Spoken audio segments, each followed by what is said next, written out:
even now, there's new competitors going into our niche. Yeah. Which they're starting out. They're kind of like us in the beginning, where it's just them, or like they don't have a lot of overhead.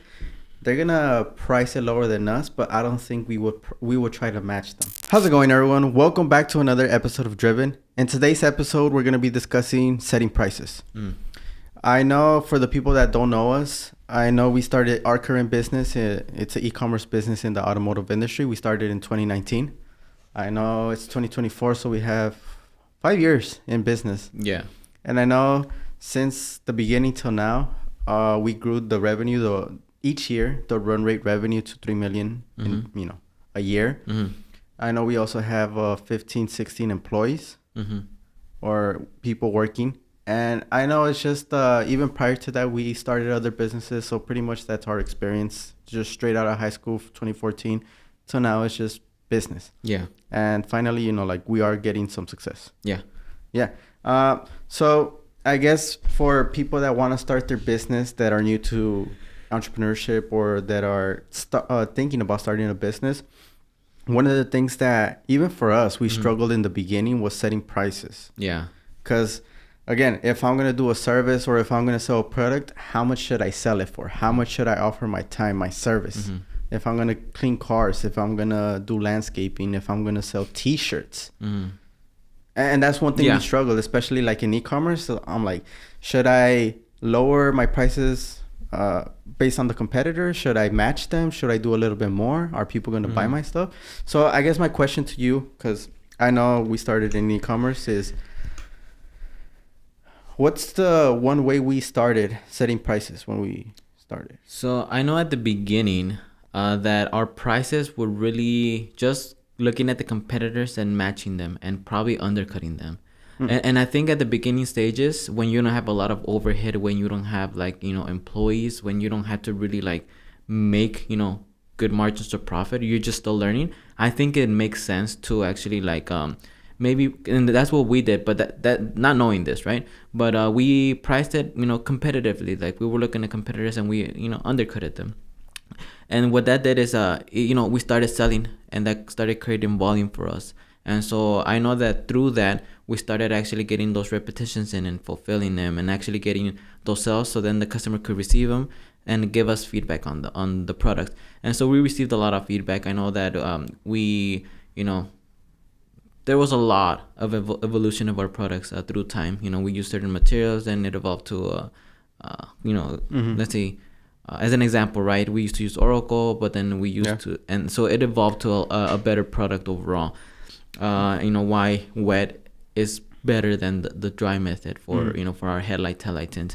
And so in the beginning, I think it's not a bad idea. And that's what we did, to price it lower. But I know if your goal, well, and I guess going back to the smaller, when you're at a smaller stage, you don't need that margin that much. You really don't. Because it's pretty much probably just yourself. And so you're doing customer service, you're doing fulfillment, you're doing the sales, you're doing the marketing, you're doing all of that. And so you don't pay anyone else. So I think someone can afford it. We were able to afford it with lower pricing. But if the goal is to get bigger, get to a larger stage, your pricing is going to have to reflect that. Because I know, for example, for us, we're at what? Let's say if at a run rate of what, 3.2 million? Yep. Dollars a year. And then with that, we have warehousing. We have, you said 16 employees. We have the software that we pay. Yep. We have fees. We have shipping. We have utilities. We have still equipment that we're paying off. We have continuous computers, let's say, that maybe we need to buy every so often. So there's so much things. Yep. And so at pricing it, just imagine having very thin margins. How are we going to be able to afford all those other things? We won't. We won't. Yep. And that's one of the things. So you're going to have to, if that's your goal, you're going to have to price your products a lot higher than, maybe when you started out. At the same time, that being said, I think pricing it just not to price it higher. I think the value that your product brings, or value that it brings to your customer, it has to be there. Because you could price what, I don't know, just like a pencil, right? It's a 10 cents. Yeah. You could price it at $2, but it's like, why? Yeah, no one's gonna buy it. So your product needs to be there. And I think, at the beginning, when you're getting that volume, you're getting feedback from the customer, you improve your product, and then you price it accordingly to where like it allows you to grow bigger. Because for us and our product, our margins are pretty solid. I know that, the cost of goods, labor, and then even fees, shipping, I know there's still a lot of margin that we use for, like we said, warehousing, employees, utilities, all of that. And so that's what we did, and that's what works. And I think that's what's needed if you want to grow to a big company. Yeah, and then with that, I think it's safe to say that's a good option if you are new to business, if you have no prior experience, and then also maybe if it's just yourself. Yeah, 100%. Because again, I think even now, there's new competitors going into our niche. Yeah. Which they're starting out. They're kind of like us in the beginning, where it's just them, or like they don't have a lot of overhead. They're gonna price it lower than us, but I don't think we would try to match them.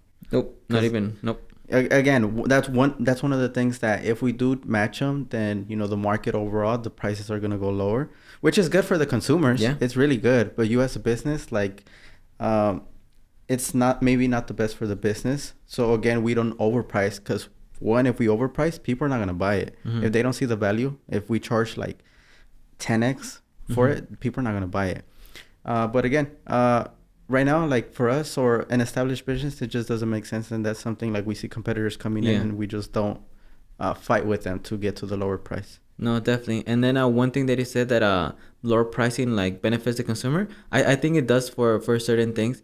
At the same time, I know that lower pricing, I know that it kind of devalues the product in the consumer's eyes. Yeah. And so with that, I know they take it less serious. They, it's a cheap product, so like, it's easier to ask for a return or refund, or it's easier for me not to take it like with value and not try. For example, us, you're required to install our products. So if it's a $10-15 item, it's $10-15 item, like, it's hard. Like, I'm just gonna, I don't want it anymore. But when a product comes at $60, $70, $80, okay, it's a product, and then obviously it has, the installation instruction, and has all the tools.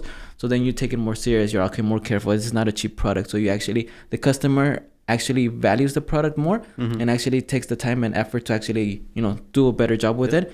And with that, with the higher pricing, it also increases the likelihood that the customer would actually be able to complete it, because they value the product more. They value it. They value the $70 product more than $10, $15, $20 item.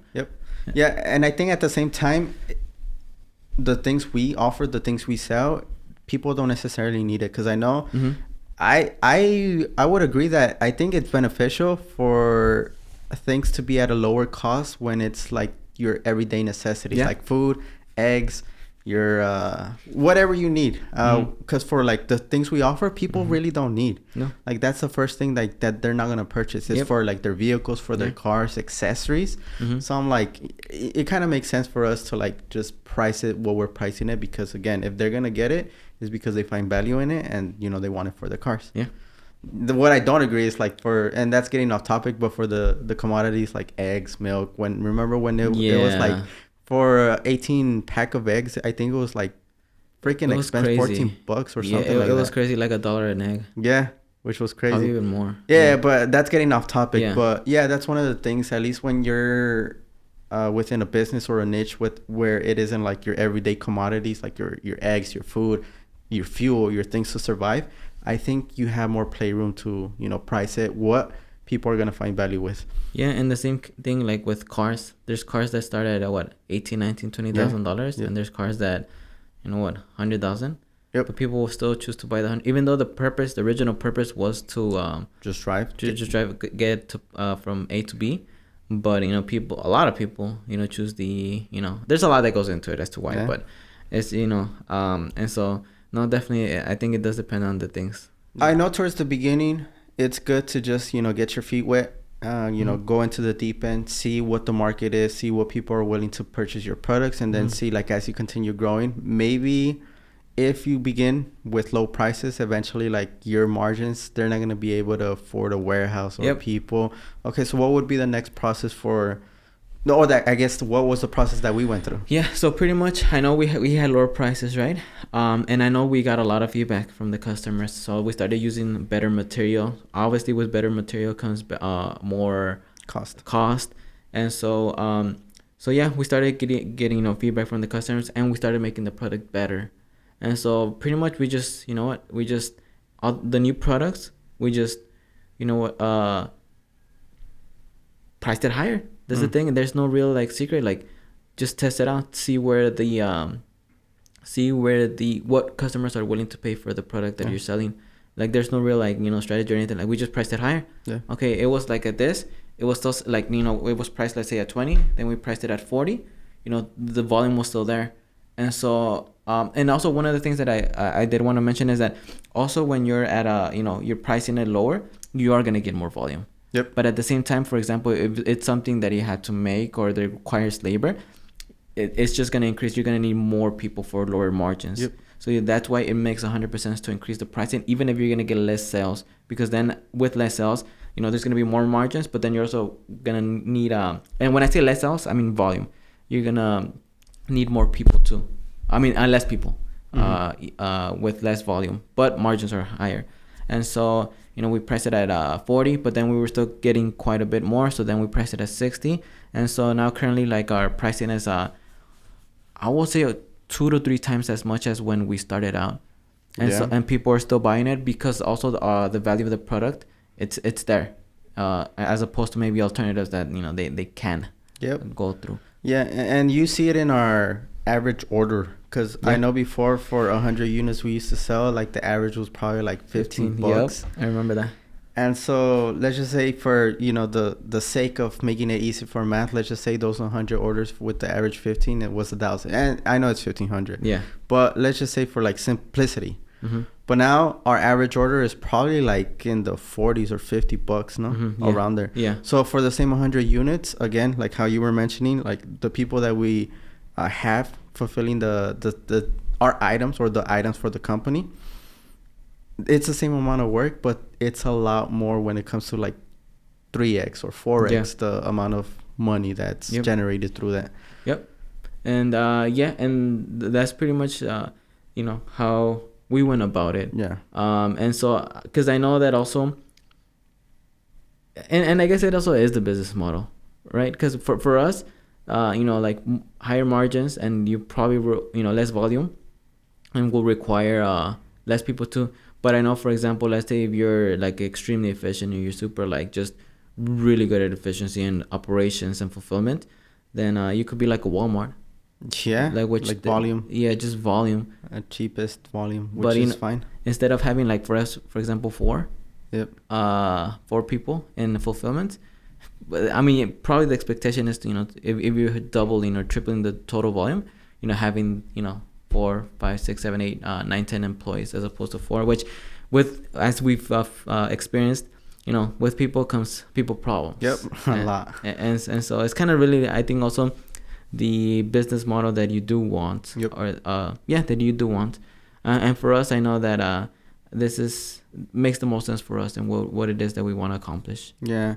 And one thing I will add, I'm not sure if you said it, I'm pretty sure you said it, but one thing I will add is that we just didn't raise the prices just because. I know you mentioned we got better quality product.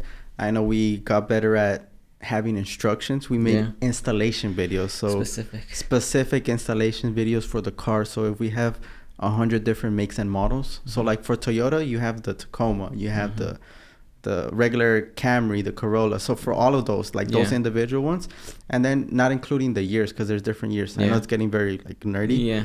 But we got better at that. We got better at customer service. We got better at being able to ship out the orders for the customers like right away for them to receive it in 2 to 3 days. Yeah. So we got really good at that, which is why people still find value in it. Yeah.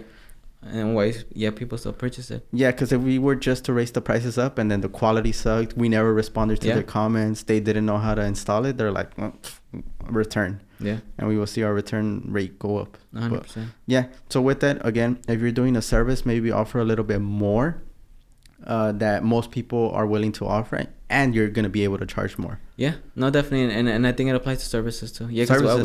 We were just talking about product, but 100% with services, 100%. Yeah, and I think that's just how we were able to just figure out in the beginning how to set our prices. Again, we had no experience. We just saw what the market was doing. A competitor, maybe they were doing $20, we did $19, or we did $19 with 50 cents, just to get our feet wet. And then eventually, once we got the experience, once we knew exactly what to do, then we just went from there. Yeah. With that being said, this has been another episode of Driven. My name is Juan. My name is Alexis. And we'll see you on the next one.